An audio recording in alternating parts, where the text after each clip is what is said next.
ये सवाल तो पूछना ही गलत है कि तुमने पढ़ाई की थी कि नहीं, है ना, क्योंकि पढ़ाई तो तुमने की ही होगी, है ना, पढ़ाई तो तुमने की होगी। जब तुमको वो करने के लिए कहा गया था तब भी तुमने कुछ नहीं किया था। तो कल तो मैंने आज से तुमसे ये भी नहीं कहा था कि उसको दोबारा कर लेना या ऐसा कुछ, है ना। तो ठीक है, अब जब तुम्हें नहीं करना है तो तुम मत करो, लेकिन ये कि कोशिश करते रहो भाई, है ना, कोशिश करते रहो, क्योंकि अभी टाइम बहुत है और अभी कुछ डिसाइड नहीं हो पाएगा। मतलब अगर आप ऐसा कुछ सोच रहे हो कि शायद मैं नहीं कर पाऊंगा, या फिर मुझसे होगा नहीं, मैं इस लायक नहीं हूं, मैं मुश्किल चीजें समझ नहीं पा रहा हूं, या मेरे लिए ये आसान नहीं है, जो भी कुछ है आपके दिमाग में, जो भी कुछ आ रहा हो, ये टाइम सही नहीं है। आप समझ रहे हैं, ये सोचने का टाइम गलत है। क्योंकि अब आप पता नहीं तुम्हें ये सब चीजें समझ में आती है कि नहीं, लेकिन यार कभी इत्मीनान से बैठो, समझ लो बात को, एक कुर्सी में, है ना, थोड़ा सा माहौल अच्छा हो, हवा हवा चल रही हो, सुबह का टाइम हो, थोड़ा सा इत्मीनान से आंख बंद करके एक बार सोचो कि यार कोई भी चीज जब तुम छोटे थे तो तुम्हें ये चीज तो हर बार ही लगी है। तुमने कौन सी टू की टेबल एक बार में याद कर ली बे? अजीब गजब लल्लू आदमी हो। अपने घर वालों से पूछो, वो तुम्हें बताएंगे कि कितने थप्पड़ मारे उन्होंने तुम्हें 7 की टेबल याद कराने में, 6 की टेबल याद कराने में, 3 की टेबल याद कराने में, 3 का पहाड़ा, 4 का पहाड़ा। अरे सर, बहुत बहुत सर, गुणा भाग करने में बैंड बच जाती थी हमारी। हमें समझ में नहीं आता था कि 327 को 22 से मल्टीप्लाई करें तो हमारी जान सूख जाती थी सर। अरे यार, ये कोई एक दिन में थोड़ी ना सीखे हो, मेरी बात समझ रहे हो, ये कोई एक दिन में थोड़ी ना सीखा है आपने, इसमें तो बहुत टाइम लगा है भाई। तो तब भी अगर यही सोच लेते हमसे नहीं होगा, हम तो बेकार हैं, हम तो लल्लू हैं, ये मुश्किल चीजें हमारे बस की नहीं है, वगैरह वगैरह, तो फिर तुम तो आज कहीं भी नहीं होते।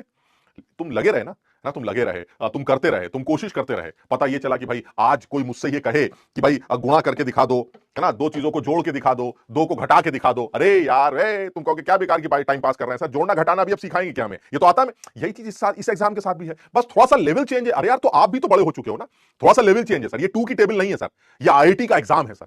हाँ, तो तब मैं छोटा था, 2 की टेबल पढ़ता था, तब मैं 4 साल का था। आज मैं 4-5 साल के टाइम पर बातें कर रहे हैं सर, आज मैं बड़ा हो चुका हूं सर। तब मैं छोटा था, तब छोटी बातें थी, अब बड़ा हूं, बड़ी बातें हैं सर। तब मैंने चीजों को हैंडल किया है, तब मैं चीजों को सीखा हूं, भले ही किसी ने जल्दी, किसी ने देर में सीखा है सर। आज भी वही सीन है सर। तब तो शायद इतना टाइम भी नहीं मिलता था उस चीज को सीखने का, आज तो तुम्हारे पास टाइम है। आप समझ रहे हैं? इसलिए मैं तुमसे यही बोलूंगा कि किसी नतीजे पे मत पहुंचो, है ना, समझ रहे हो बात को, किसी नतीजे तक मत पहुंचो। किसी नतीजे तक पहुंचने के लिए का टाइम लो, और अभी टाइम है। मतलब तुम में से कोई भी बहुत जल्दी इस नतीजे पे पहुंचना चाह रहा है तो वो उसकी मर्जी है। मतलब ऐसा भी हो सकता है ना सर, मैं मक्कार हूं और मैं अननेसेसरी और पेन नहीं लेना चाहता, अब मैं अपनी जिंदगी को और दर्द में नहीं झोंकना चाहता, मैं बहुत सुकून से गुजरना चाहता हूं, है ना। तो फिर मैंने आज डिसाइड कर लिया सर, मेरे बस का नहीं। अबे तो तुम बहुत बड़े बेवकूफ हो, तुमने बहुत दिन लगा दिए, इतने दर्द में झेल रहे थे, तुम पहले ही दिन डिसाइड कर लेते कि तुम्हारे बस का नहीं है। ऐसा थोड़ा ना कि पहले दिन आके तुम्हें पुचकारा गया था कि अरे आईटी बहुत हल्का है, पढ़ना नहीं पड़ेगा, मस्ती से काम करो, खेलते कूदते रहो, खूब खेलो, खूब फोन पे बातें करो, खूब मॉल्स में घूमने जाओ, समझ लो, फिल्में देखो, आवारागर्दी करो, अब तुम्हारा आईटी में सिलेक्शन हो जाएगा। ये किसी ने पहले दिन बोला था तुमको? नहीं। तो पहले दिन ही लोगों ने बताया होगा भाई, मैंने भी बोला होगा, बाकी सारे टीचर्स बड़े काबिल टीचर्स हैं तुम्हारे, उन सारे काबिल टीचर्स ने तुमको ये बताया होगा, उल्टा खड़े होकर पढ़ना पड़ेगा, पागलों की तरह पढ़ना पड़ेगा, बहुत मेहनत करनी पड़ेगी। तो जब तुम्हें पहले दिन ही समझ में आ गया था तो इतना टाइम क्यों बर्बाद करो भाई? जाओ, मस्त हो जाओ, खत्म करो खेल को। इसलिए तुमसे ये कहना चाह रहा हूं कि बहुत आसानी से ये काम कर सकते हैं। प्लानर के अकॉर्डिंगली क्लासेस नहीं हो रही हैं। प्लानर के अकॉर्डिंगली क्लासेस क्यों नहीं हो रही हैं?